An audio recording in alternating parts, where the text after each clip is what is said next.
Հունիսի 14-ին կսկսվի արդեն ավանդական դարձած կիբերանվտանգության շաբաթը, որի շրջանակում տեղի կունենան մասնագիտական դասընթացներ, կոնֆերանսներ, սիմուլյացիոն վարժանքներ եւ հանրային իրազեկման միջոցառումներ։ Այս տարի ակնկալվում է մասնակիցների թվի կտրուկ ավելացում, հատկապես ուսանողների շրջանում։ Միջոցառման շրջանակները եւ նպատակները ներկայացվեցին այսօր կայացած մամուլի ասուլիսի ընթացքում։ Հայաստանի տեղեկատվական համակարգերի գործակալության տնօրեն Ներսես Երիցյանն ընդգծեց միջոցառման կարևորությունը։ Երկու կարևորագույն խնդիր է լուծում այս միջոցառումը եւ ինչքան երկար լինի,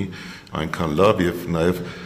ամեն տարի նույն ժամանակահատվածում պահելը միջոցառումը նաեւ թույլ է տալիս, որ շատ ավելի մեծ մասնակցություն ունենանք, մարդիկ երկար ժամանակ են ունենում պատրաստվելու եւ այս միջոցառմանը մասնակցելու համար։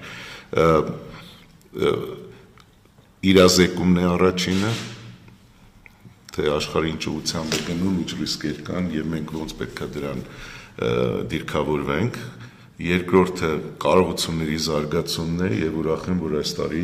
ունենալու ենք տարբեր վարժություններ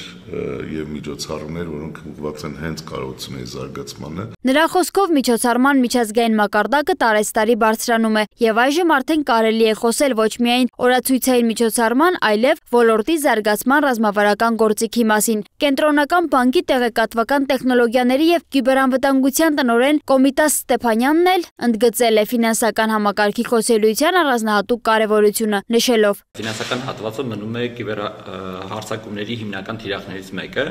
որովհետև հակերները փորձում են իրենց վատ մտքերը կիրառել եւ եթե պարզ ասեմ փող գողանալ։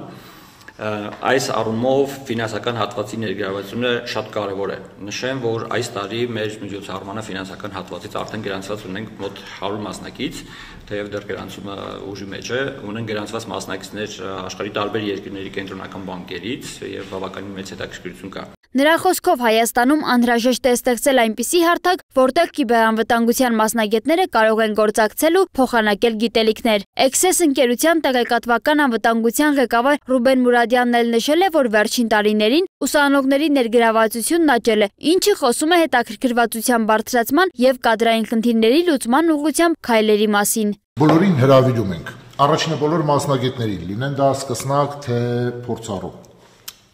ներկայացնեն կազմակերպություններ, աշխատեն առանձին որպես անկախ մասնագետներ։ Մենք բոլորին հրավիրում ենք։ Եկեք, միացեք ու ինչքան ուժ ունեք այդ համակարգերը քլնգեք, որովհետև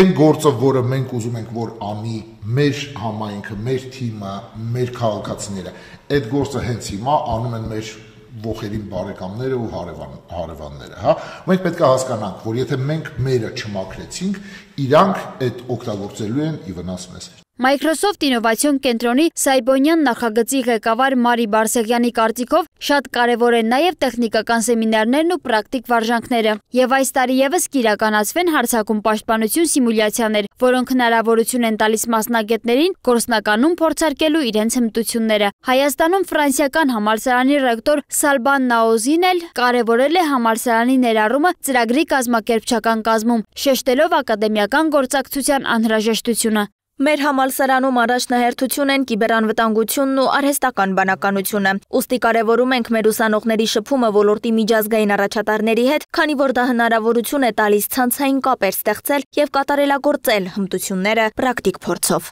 Կիբերանվտանգության շաբաթը ներառելու է ոչ միայն համաժողովներ, այլ կրթական ծրագրեր, հեքեթոններ, տեխնիկական մրցույթներ եւ իրական համակարգերի խոցելիության վերահսկման միջոցառումներ։ Բանախոսները նաեւ կոչ արեցին մասնավոր հատվածին ավելի ակտիվ ներգրավվել գործընթացներին, իսկ ուսանողներին բաց չթողնել ոլորտի լավագույն փորձագետների հետ աշխատելու բացառիկ հնարավորությունը։ Սոնա Գիշյան, Free News, Ազատ լուրեր։